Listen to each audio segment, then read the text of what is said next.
નમસ્કાર વિદ્યાર્થી મિત્રો, લાસ્ટ ટાઈમમાં 2-3 મિનિટનો વિડિયો આપણે થોડો કટ થઈ ગયો હતો. એમાં જે હું તમને સમજાવવા જતો હતો એ થોમ્સનનો પરમાણુ નમૂનો જે તમારે ફેર ચોપડામાં થિયરીમાં લખવાનો છે મુદ્દા વાઇઝ. એટલે તમે જ્યારે બુકમાં જોશો ને ત્યારે પેરેગ્રાફ સ્વરૂપે હોય છે, આપણે એને મુદ્દા પાડવાના છે. ઉદાહરણ આપો કે થોમ્સનનો પરમાણુ નમૂનો તમારે લખવો છે તો પહેલામાં પહેલું એ કયા વૈજ્ઞાનિકે આપ્યો, તો તમે લખશો કે થોમ્સનનો પરમાણુ નમૂનો થોમ્સન નામના વૈજ્ઞાનિકે આપ્યો. પરમાણુ આકાર કેવો છે, તમે લખશો કે પરમાણુનો આકાર ગોળાકાર છે.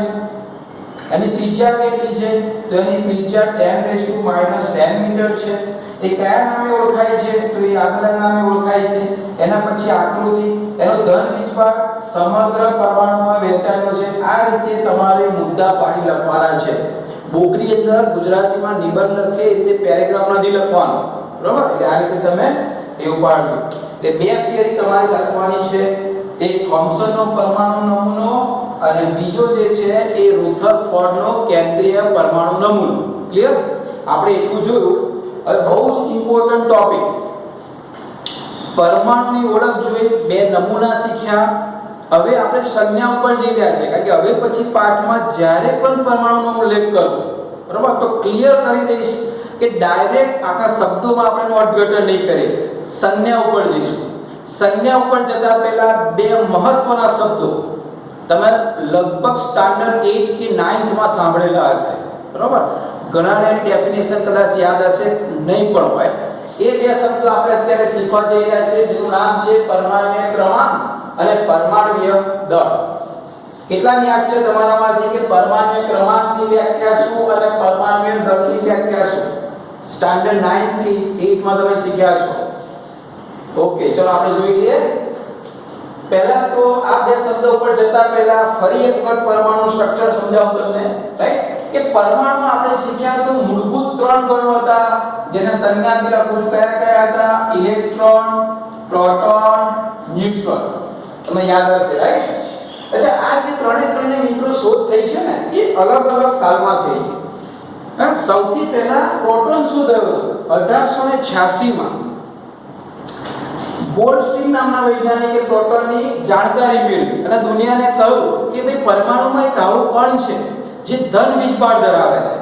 અને કદાચ સ્ટાન્ડર્ડ 10th માં તમે એવું શીખ્યા હતા કે આ જે કરંટ પસાર થાય છે ને એ એક્ચ્યુઅલી પહેલા ધન વીજભારને લીધે હતો એવું વિચારતા હતા. ક્યાં સુધી? 1896 સુધી.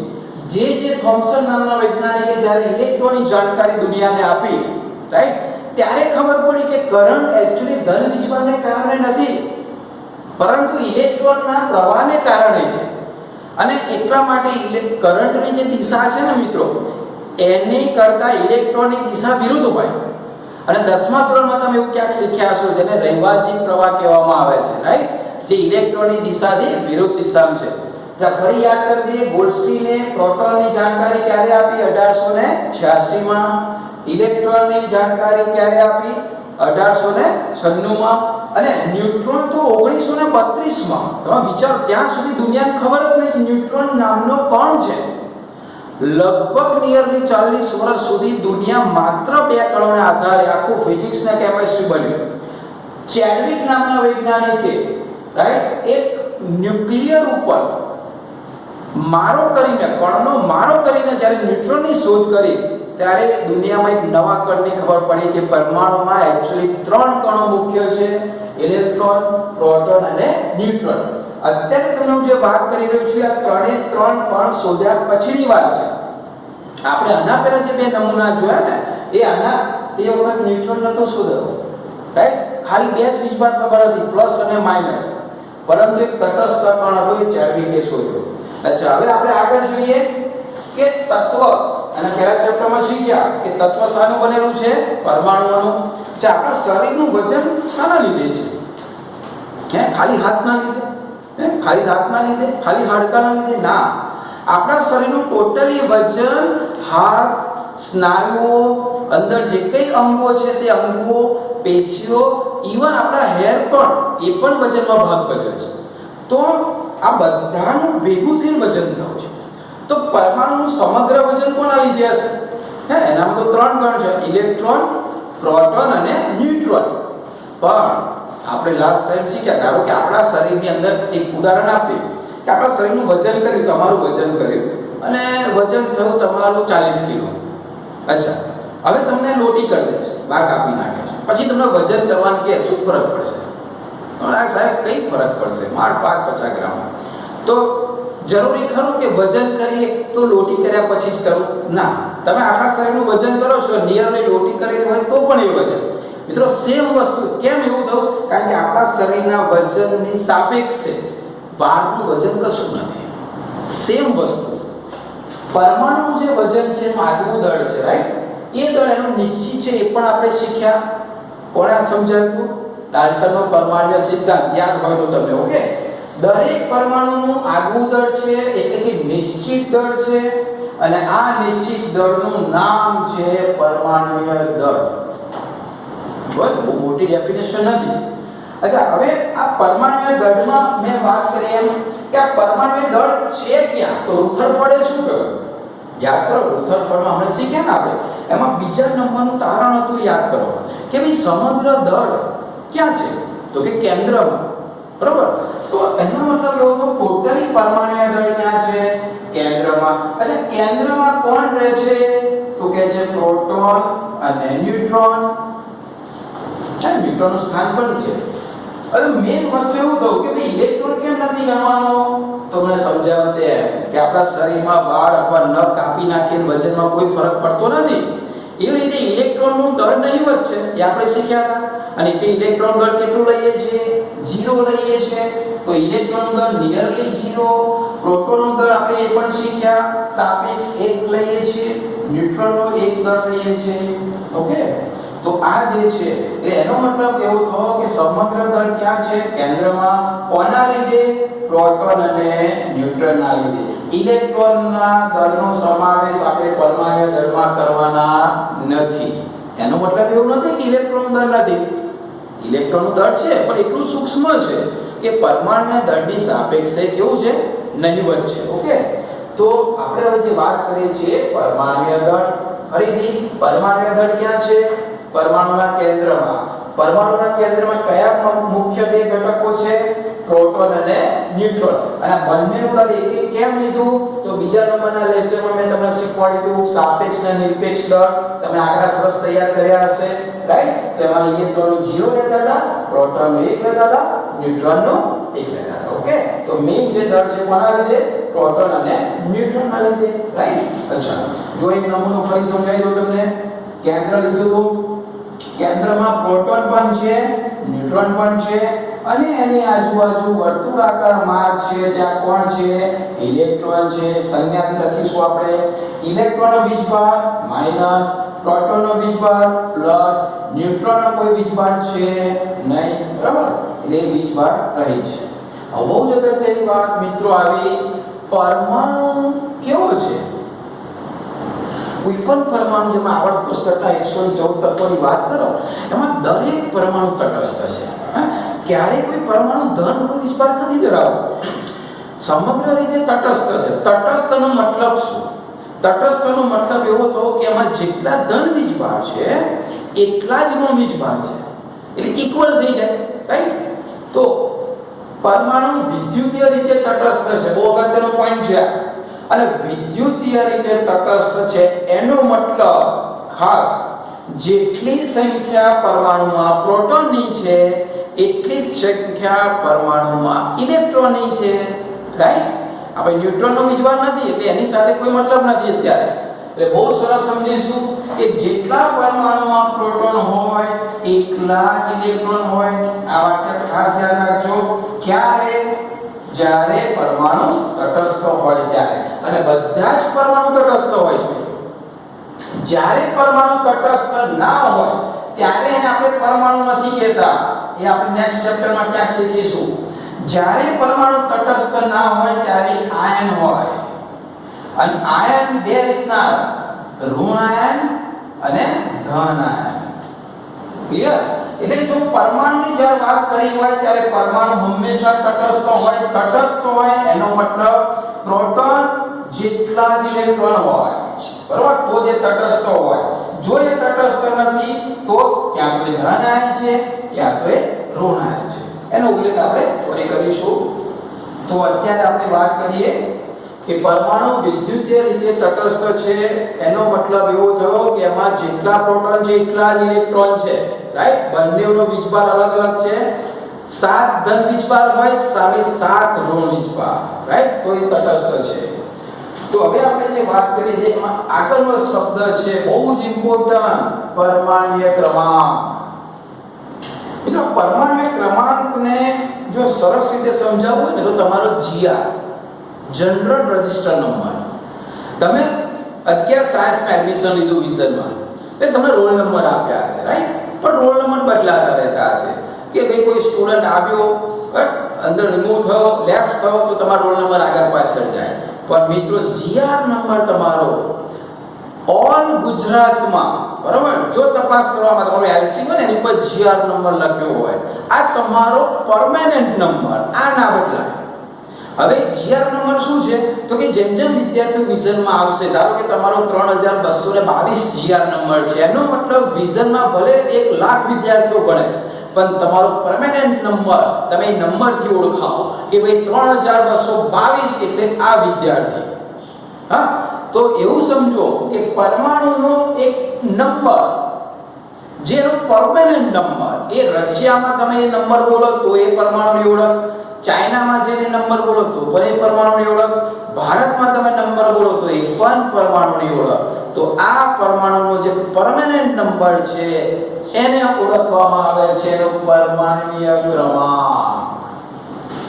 એ ક્યારેય કોઈ દિશામાં નથી બદલાતો અને એ પરમાણ્વીય ક્રમાંકથી એની ઓળખ છે, રાઈટ. તો આ પરમાણ્વીય ક્રમાંક છે શું? બહુ સીધી વસ્તુ છે. પરમાણ્વીય ક્રમાંકની હું વ્યાખ્યા લખું છું, બરોબર. તટસ્થ પરમાણુમાં પ્રોટોન અથવા ઇલેક્ટ્રોનની સંખ્યાને જે તે પરમાણુનો પરમાણ્વીય ક્રમાંક કહે છે.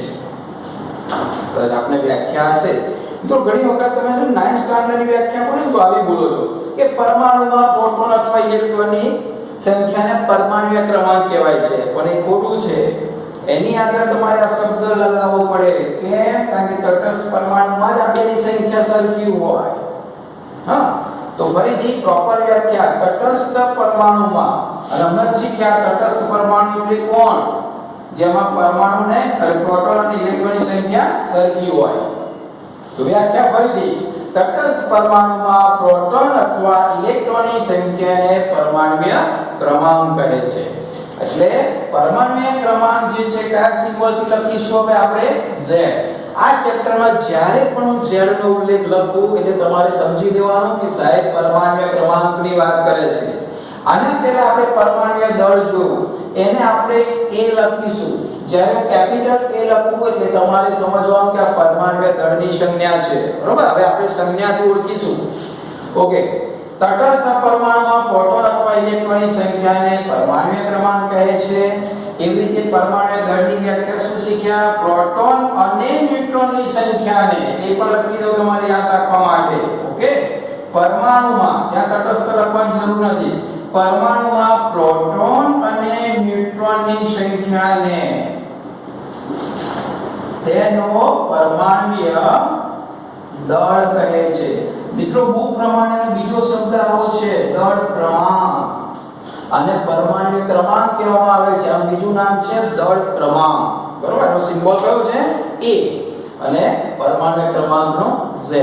ફરી ક્લિયર કરી દઉં, આ Z છે તે પરમાણુ, તટસ્થ પરમાણુમાં પ્રોટોન અથવા ઇલેક્ટ્રોનની સંખ્યા બતાડે છે, અને જે દળ છે તે પ્રોટોન અને ન્યુટ્રોનનું દળ છે, ઇલેક્ટ્રોનનું દળ નથી. એ બેની સંખ્યા બતાડે છે, કારણ કે બંનેમાં આપણે દળ કેટલું લીધું? એક એક લીધું, તો જેટલી સંખ્યા હશે એટલું દળ થશે, બરાબર. અહીંયા 3 પ્રોટોન છે અને 4 ન્યુટ્રોન છે, તો અહીંયા 3 થશે અને અહીંયા 4 થશે, એટલે સંખ્યા થઈ ને 4 પ્રોટોન અને 3 પ્રોટોન અને 4 ન્યુટ્રોન, એટલે કેટલું દળ થયું? 7. ઓકે, તો એ રીતે આપણે લઈશું આ બે વ્યાખ્યા કમ્પ્લીટલી ફરી એક વખત રિમાઇન્ડ કરી દો, જાતે લખી નાખજો. તટસ્થ પરમાણુમાં પ્રોટોન અથવા ઇલેક્ટ્રોનની સંખ્યાને પરમાણ્વીય ક્રમાંક કહેવાય, જેનો સિમ્બોલ Z છે. અને પરમાણુમાં પ્રોટોન અને ન્યુટ્રોનની સંખ્યાને પરમાણ્વીય દળ કહેવાય, જેનું બીજું નામ છે દળ ક્રમાંક. બરોબર? આ વજન બતાડે છે, આ એનો પરમેનન્ટ નંબર બતાડે છે. હવે તમને એવું લાગશે કે સાહેબ પરમેનન્ટ નંબર કેવી રીતે અને એનાથી આપણને શું ખ્યાલ આવે? તો બહુ જ ઇમ્પોર્ટન્ટ વસ્તુ આપણે હવે જોઈ ગયા છે.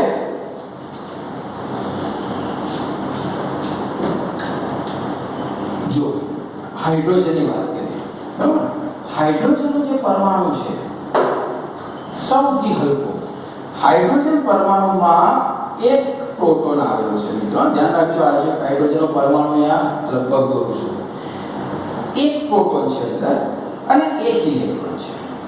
બસ આ મેં જે દોર્યો ને હાઇડ્રોજનનો પરમાણુ સૌથી સહેલો. એટલે એનો મતલબ અહીંયા પ્રોટોનની સંખ્યા કેટલી? 1. ઇલેક્ટ્રોનની સંખ્યા કેટલી? 1. ન્યુટ્રોન નથી મિત્રો. આવા ક્વેશ્ચનમાં એક જ નમૂનો એવો છે જેમાં ન્યુટ્રોન નથી. બાકી કોઈ પરમાણુ એવો નથી જેમાં ન્યુટ્રોન ના હોય, પણ હાઇડ્રોજનમાં ન્યુટ્રોન નથી. એટલે સૌથી હલકો પરમાણુ બ્રહ્માંડમાં, તેનું નામ છે હાઇડ્રોજન. ફરીથી પ્રોટોન એક, ઇલેક્ટ્રોન એક, ન્યુટ્રોન એક. એટલે આનું દળ તમે ગણવા જાઓ મિત્રો, દળ તો 1 નહીં 2 નહીં, કારણ કે આનું દળ કેટલું બને છે? 0. તો દળ જ્યારે ગણવા જાઓ ત્યારે કેટલું હોય છે? દળ 1. કેમ? આનું દળ 0, આ તો છે જ ને. દળ કોના કારણે? પ્રોટોનને કારણે. એટલે કે હાઇડ્રોજનનું જે દળ છે એ દળ કેટલું? 1. બરાબર?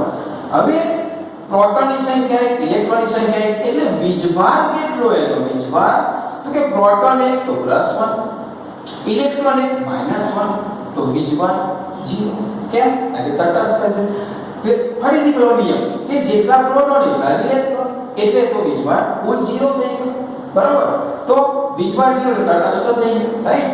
તો આ છે હાઇડ્રોજનનો પરમાણુ નંબર. ક્લિયર? ફરીથી દળને આપણે કયા સિમ્બોલમાં લઈએ છીએ? 1. કેટલું? 1. બરાબર? હવે વાત કરીએ Z કેટલો? વ્યાખ્યા ફરી જાઓ.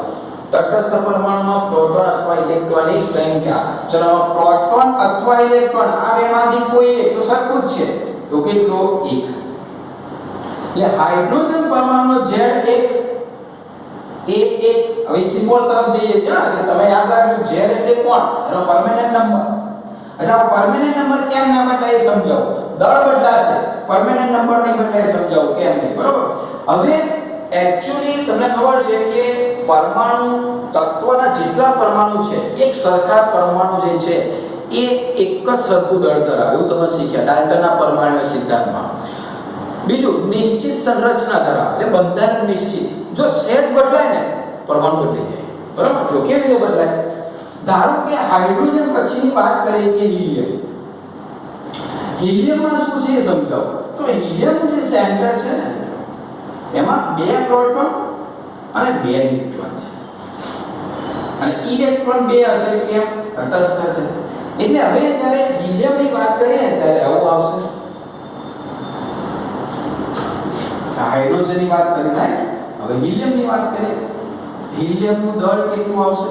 હિલિયમનો A કેટલું આવશે? હિલિયમનો Z કેટલું આવશે? ચલો ફરીથી.